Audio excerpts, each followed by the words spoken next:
Cette semaine, je vais aller réaliser des essais sur la commune de Bourg-Blanc parce qu'il y a un aménagement qui vient d'être terminé au moulin de Kerbéoc. Sauf que ça nécessite des modifications sur la ligne scolaire 2033. C'est la ligne qui fait Bourg-Blanc qui va jusqu'à Plabennec. Et il y a deux possibilités. C'est la première de maintenir le circuit comme aujourd'hui, sauf que ça nécessite de faire le tour complet du giratoire et ça pose problème parce qu'aujourd'hui ce n'est pas possible. Ça demande donc de réaménager l'espace et c'est la raison pour laquelle je partirai faire un essai avec un autocar. Et la deuxième possibilité aussi qui a été envisagée, c'est de commencer le circuit au nouvel arrêt Bourg-Blanc, moulin de Kerbéoc dans le sens direction Lannélis, ensuite de passer au Labou, de faire le Labou, Coitivy-Braz, de continuer et par contre d'aller tout droit pour arriver jusqu'à Kermaria et Jardin Tournélec et pour ensuite arriver à Plabennec. Et comme en plus ce circuit là il est assez facile à gérer parce que c'est le même sens de circulation à l'aller et au retour, c'est en tout cas une étude qui est en cours de réalisation pour voir ce qui va être décidé et notamment à la reprise le lundi 6 janvier 2024. Ensuite, deuxième chose au niveau professionnel que je vais réaliser, c'est que je vais venir ici sur le dépôt parce qu'il y a l'aire de lavage qui va être remplacée.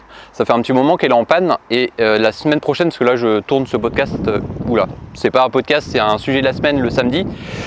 Je vais en profiter pour faire quelques photos parce que j'aime bien quand il y a des choses qui évoluent sur un dépôt, quand le parc évolue, de profiter à chaque fois de faire quelques photos pour mettre en archive. Et là c'est l'occasion parce que l'aire de lavage qui datait de 2007, qui a donc 17 ans, est aujourd'hui en panne, elle va être remplacée par une nouvelle et c'est l'occasion de faire des photos.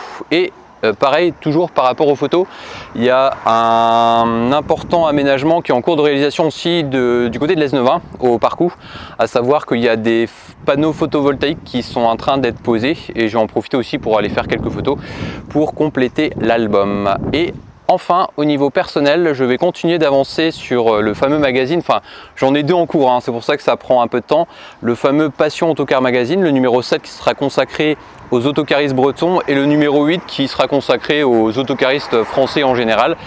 Et je suis assez content de moi parce que j'ai réussi à avoir des contacts d'entreprises qui seraient intéressées, motivées pour me communiquer des photos et d'avoir du texte aussi pour raconter leur histoire et ça va me permettre aussi de varier un peu les sujets traités dans les différents Passion Autocar Magazine. D'ailleurs, si tu es une entreprise qui regarde ce podcast et qui est intéressée pour participer, c'est un magazine que je fais bénévolement pour le Passion Autocar Magazine, tu es le bienvenu parce que j'essaye de trouver des entreprises à la fois passionnées, en particulier des entreprises familiales, et pour mettre en valeur le parc tourisme, l'organisation, enfin plus l'histoire de l'entreprise, et en mettant aussi des photos de qualité pour valoriser ces entreprises. C'est la fin de ce projet ou sujet de la semaine. Nous on se retrouve mardi prochain pour un nouveau numéro. Kenavo!